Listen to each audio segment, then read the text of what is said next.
good.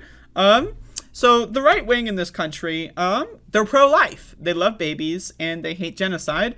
And so now we got a lot of unwanted babies hanging out in the world. So the right wing has an idea. All right, so they acknowledge, all right, the lefties got a point. We're going to have a lot more babies. We got to do something about it. So what does the right come up with? Well, check it out. DropBox for Babies. Conservatives promote ways to give up newborns anonymously.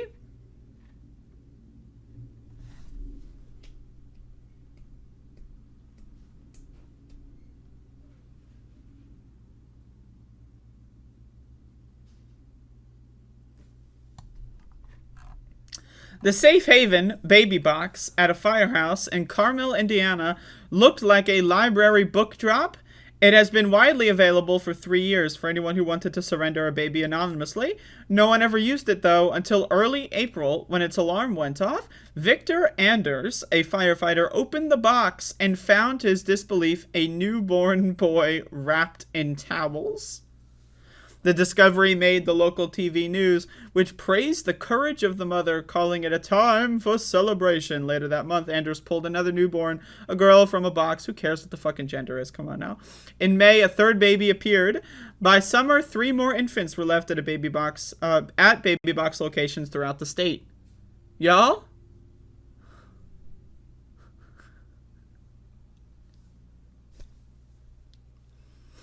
Now, again, I just want to say, I fully support parents getting rid of their children. I fully support that. If you are a parent, if you have a child in your life and you are not a good influence on that child, I fully support you being able to give up that child. I also fully support funding orphanages, foster programs.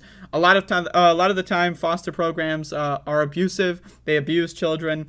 Foster parents, and there's a lot of great adoptive parents. I'm not trying to attack everybody, but we really need to continue to fund these services so that abusers are rooted out of the system. As someone that was an accident and raised by people who didn't really give a fuck or care enough to actually learn anything about raising a child, I would have much rather been raised in an environment of loving and caring parents. But I was not, and now look at the result. Right? Am I right, people? So, but this is the thing, is we're not funding these institutions. We are not funding adoptive parents being able to be more ruthlessly checked. We're not funding the ability. You know how much money it costs to adopt a child? It costs a lot of money. I don't know why. It costs a lot of money. If you're poor, you can have 5 kids. If you're poor, you can't adopt 1 kid. It's a little weird.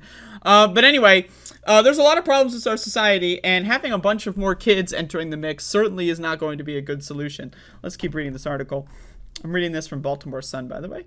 The baby boxes are part of the safe haven movement, which has long been closely tied to anti-abortion activism. Safe havens offer desperate mothers a way to surrender their newborns anonymously for adoption, and advocates say avoid hurting, abandoning, or even killing them. The havens can be boxes, which allow parents to avoid speaking to anyone or even being seen when surrendering their babies. More traditionally, the havens are located the havens are locations such as hospitals and fire stations, where staff members are trained to accept a face-to-face handoff from a parent in crisis. All 50 states have safe haven laws meant to protect surrendering mothers from criminal charges. The first, known as the Baby Moses Law, was passed in Texas in 1999, blah, blah, blah. So the key point here is that these places existed for a long time, but they were literally unused. As it says in this instance, no one ever used it until Roe v. Wade was leaked to be thrown in the garbage, right? Until this recent wave of anti-abortion activism, this recent wave of the political party known as the Republican Party demanding that women and anyone with a uterus must become a second-class citizen. Until this wave, these things were not used. They were just like, okay, a just-in-case scenario. It's good to see it, but no one ever uses it. Now, all of a sudden, there's babies flowing through. You open up the baby drop box, dump the baby down the hole, it lands on another baby, right? This is a little ridiculous, okay?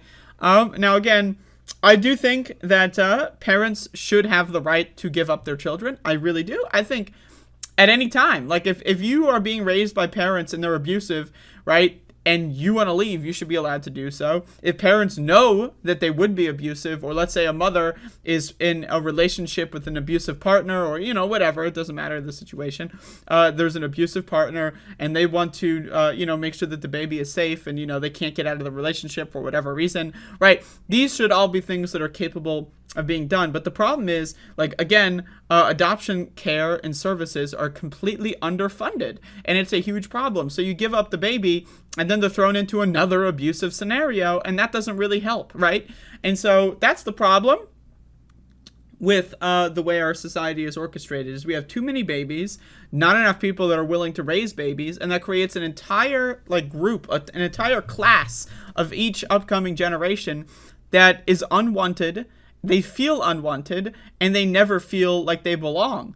And that's a bad deal. That's a bad fucking deal, right? And again, now that Roe v. Wade is gone, so Indiana has just passed another abortion ban legislation, right? It's going to get a lot worse. And so, but again, conservatives have an idea. Just have a drop box in front of the local fire station, and that'll solve all the problems, right? Well, until it comes to actually raising the child, right? Because, as we know, they don't care about kids. They don't care about health outcomes. They don't care about abusing children. They only care about making sure the kid gets out of the second-class citizen and or slave. Again, the 13th Amendment to the United States Constitution outlaws forced labor. What do we refer to it as when someone is giving birth? We call it labor, going into labor. If you are forcing someone to go into labor, that is forced labor. Therefore, it violates the 13th Amendment to the U.S. Constitution. But, you know, whatever. Once again, anyone with a uterus, you are a second-class citizen. You do not have the same, slate of rights as everyone else in this country. You are a second-class citizen, right? Gay or trans, you are a third-class citizen, right? If you are white, you are a first-class citizen. Unless you're gay, unless you're a woman, unless, you know, you're transgender, then you're a second or third-class citizen, right? Or maybe you're Jewish, then you're also another second-class citizen. Maybe you're Muslim, you know, white Muslims, they exist, right? Again, if you're white and straight, okay. If you're white, straight, and cisgender, all right, and Christian, then you are you're the typical beautiful American. You're the Anglo-Saxon wonderful American. You go to church every day. You're a beautiful person. And everyone else, though, well, fuck your rights, because this is America, baby.